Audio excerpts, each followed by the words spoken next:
Hello everyone and welcome back to my channel. Tonight's story is one that will keep you looking over your shoulder long after it ends. So turn off the lights, get comfortable and prepare for a chilling tale. It's the house on Red Oak Street. It was the summer of 2015 when 19-year-old Claire Thompson moved into her first rental home.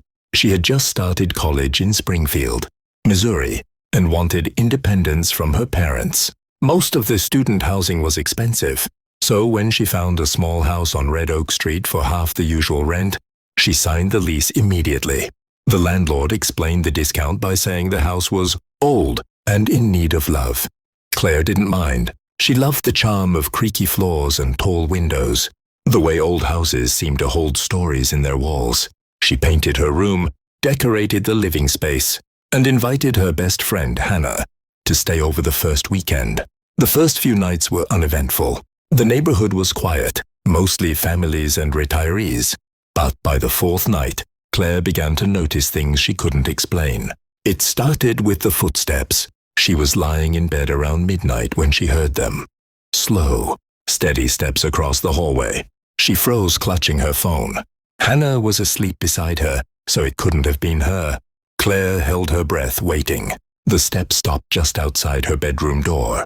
Then, nothing. She told herself it was the old house settling. But deep down her gut told her otherwise. Over the next week the noises grew louder. Sometimes she would hear faint knocking sounds coming from the attic. Other nights she could swear someone was walking up and down the staircase. One evening, Claire came home from class to find the back door unlocked. She was sure she had locked it that morning. She brushed it off as her own forgetfulness, until she saw the muddy footprints on the kitchen tile. They were too large to be hers. Hannah suggested calling the landlord, but when Claire mentioned the strange sounds, the landlord laughed it off. "It's an old house," he said.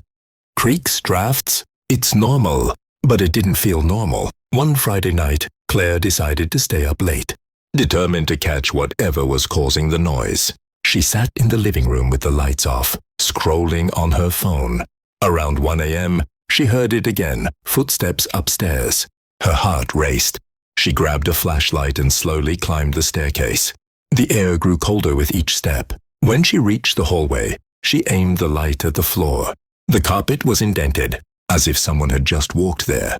She followed the impressions all the way to her bedroom door. Her hand shook as she reached for the knob.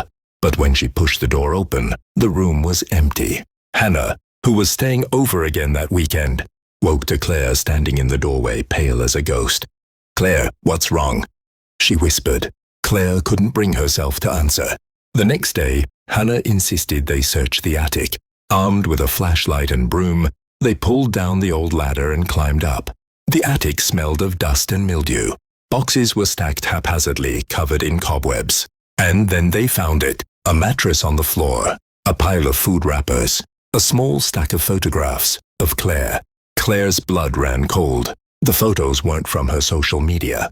They were taken through her bedroom window, through the living room curtains, even one of her sleeping on the couch. Someone had been living in her attic, watching her. And that, dear listeners, was tonight's story, The House on Red Oak Street. Now, before you go, let me ask you this. Have you ever lived somewhere that felt off? Somewhere that seemed to watch you back? Let me know your scariest home or apartment experiences down in the comments. I'll be reading through them, and maybe your story will be featured in a future video. Thank you for joining me tonight. Don't forget to like, subscribe, and share. And as always, stay safe out there.